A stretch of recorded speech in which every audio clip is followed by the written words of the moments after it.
하나님의 말씀은 로마서 8장 15절부터 16절 말씀입니다. 너희는 다시 무서워하는 종의 영을 받지 아니하고 양자의 영을 받았으므로 우리가 아빠 아버지라고 부르짖느니라. 성령이 친히 우리의 영과 더불어 우리가 하나님의 자녀인 것을 증언하시나니.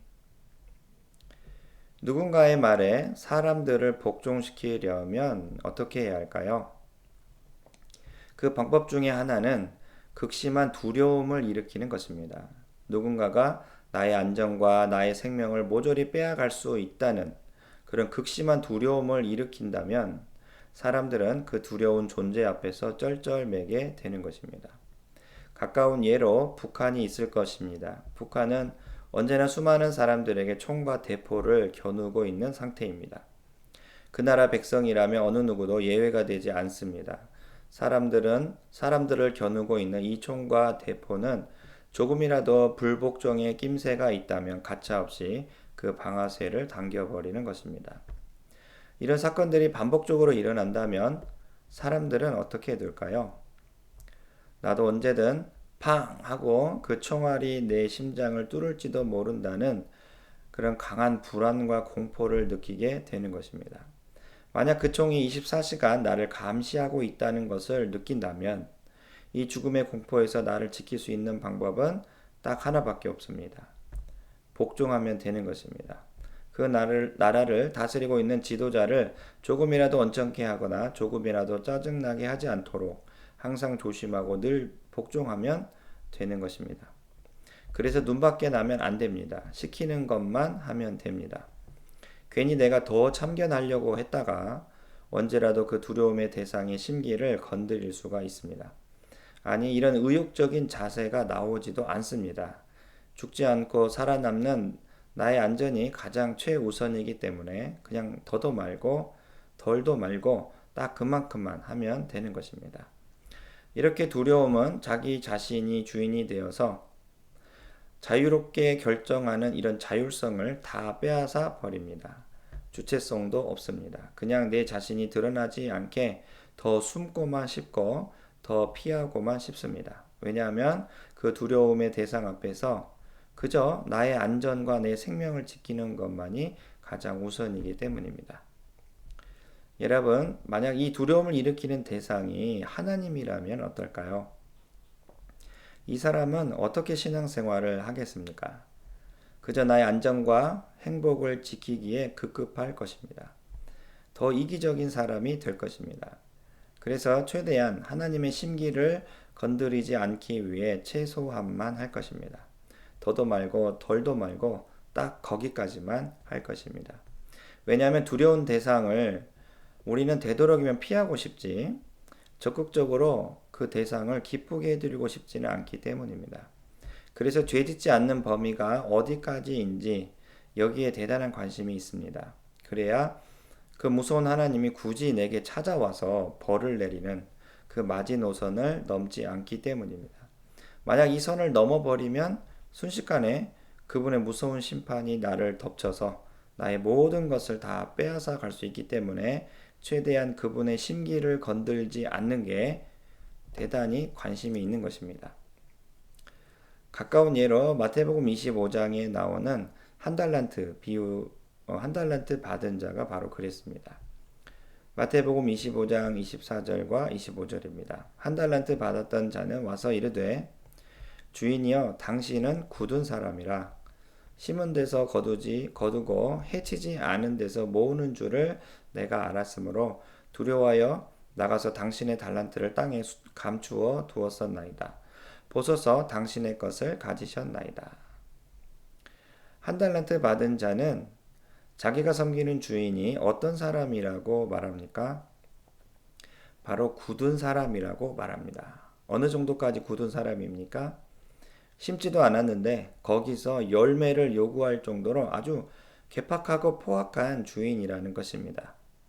한 달란트 받은 사람에게 주인이란 이렇게 굉장히 무섭고 포악한 그런 사람이었습니다. 이렇게 두려운 존재이기 때문에 비록 한 달란트를 주인이 자기에게 주었다 하더라도 이 한 달란트가 기쁘겠습니까? 아니요, 하나도 기쁘지 않습니다. 오히려 그 받은 것이 부담 100배입니다. 아마 혹시라도 불미스러운 일이 벌어져서 괜히 이 한 달란트 때문에 주인의 심기만 불편하게 해드리면 어떡할까 하면서 하나도 기쁘지 않는 것이죠. 분명한 것은 그렇지 않아도 주인은 항상 험상궂고 성질도 괴팍한데 혹시라도 이 한 달란트 잃어버리면 어떡하나 하는 이 불안과 공포가 먼저 찾아오는 것입니다. 이런 두려움이 그를 완전히 사로잡고 있었기 때문에 어떻게 했습니까? 그는 그 두려움이 느끼는 대로 생각하고 말하고 행동합니다. 그대로 그 두려움이 시키는 대로 무릎 꿇고 맙니다. 그저 나의 안전만 지키려는 그런 이기심으로 가득 차서 주인을 기쁘게 해드리기는커녕 내게 맡겨주신 이 한 달란트가 부담스럽기만 합니다. 아무쪼록 그 포악하고 괴팍한 주인의 심기만 건드리지 않으면 된다. 그러면 내게 아무런 문제도 생기지 않겠지. 라는 이런 수동적인 마음이 듭니다. 그래서 생각해낸 게 무엇입니까?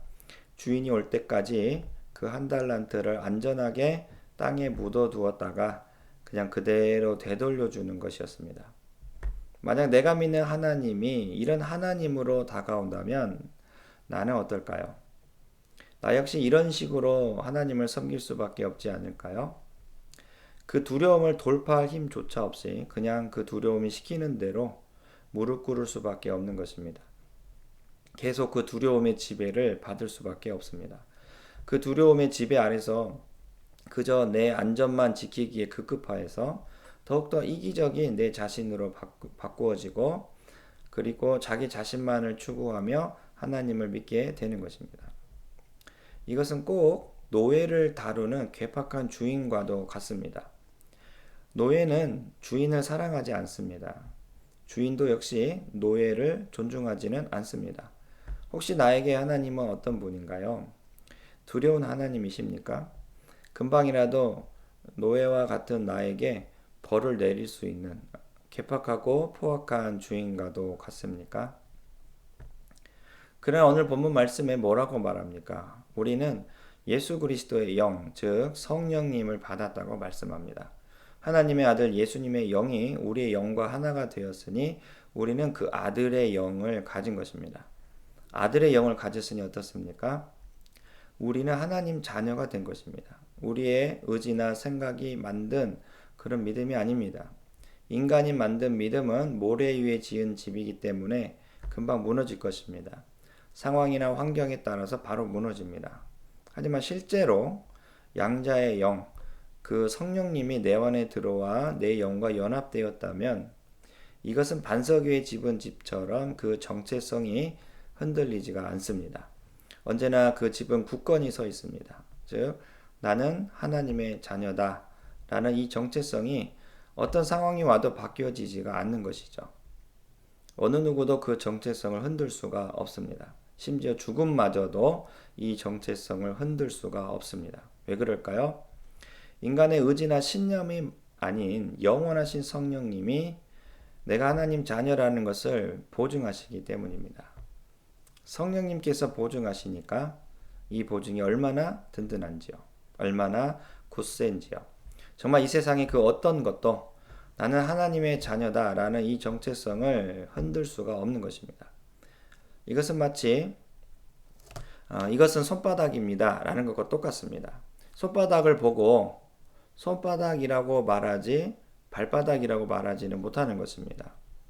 만약 어느 누가 손바닥을 발바닥이라고 말한다면 분명히 그 사람은 거짓말쟁이가 되고 마는 것입니다.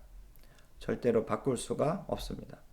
영원하신 하나님의 영, 성령님께서 내가 하나님 자녀임을 보증하시기 때문에 그 보증을 누구도 취소시킬 수가 없는 것입니다.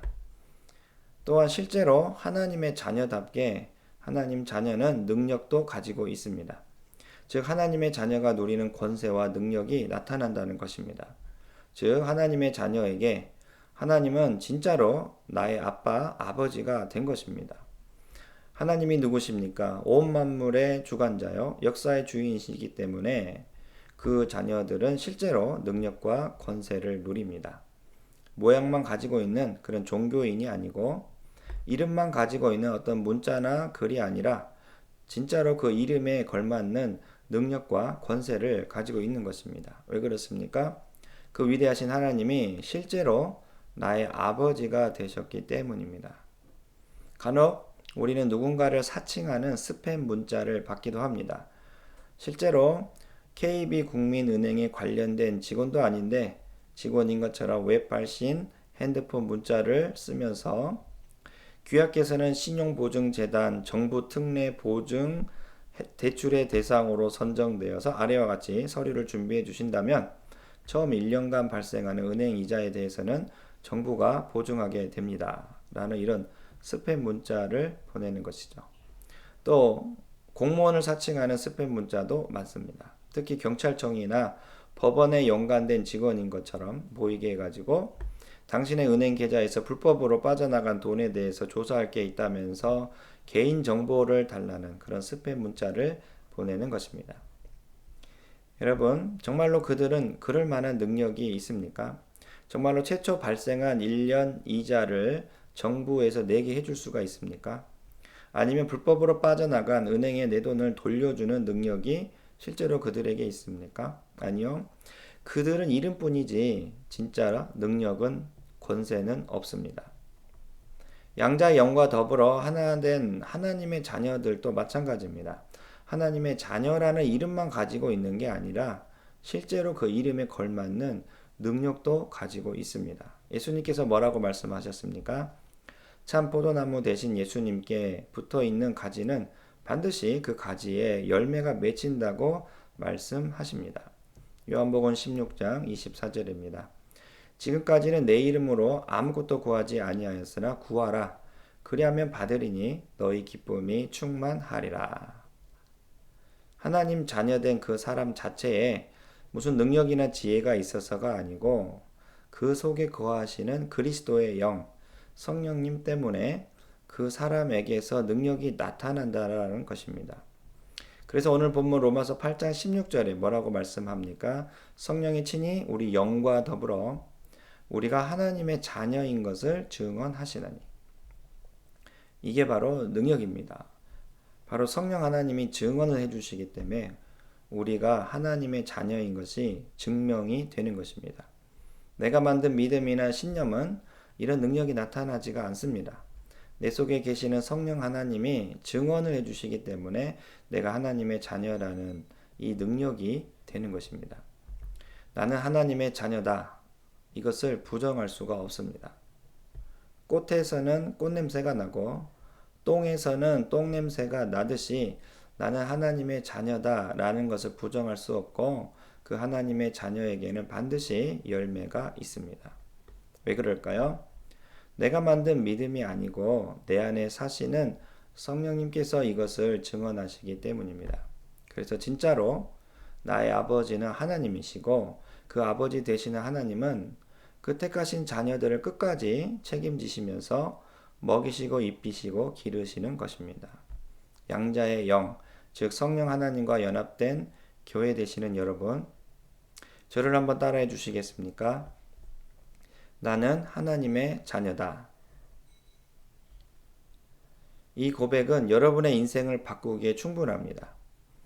나는 하나님의 자녀다 라는 이 믿음이 얼마나 나를 지켜주는지, 얼마나 나를 강하게 만드는지, 얼마나 나를 거룩하게 만드는지 정말 놀라울 따름입니다.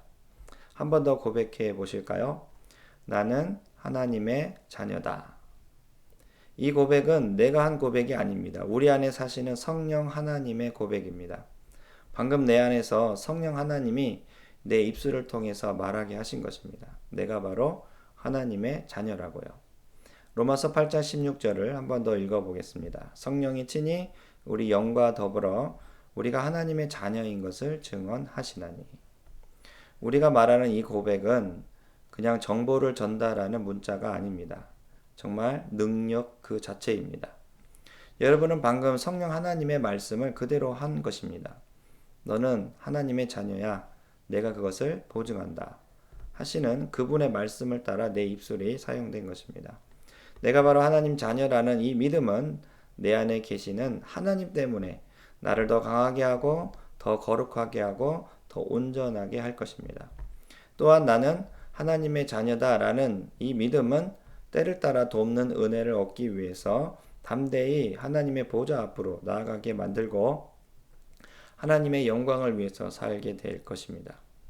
이러한 성령님의 역사가 우리를 완전히 둘러싸서 하나님의 자녀된 능력으로 아버지께 영광 돌리시는 저와 여러분이 되시길 주의 이름으로 축원합니다.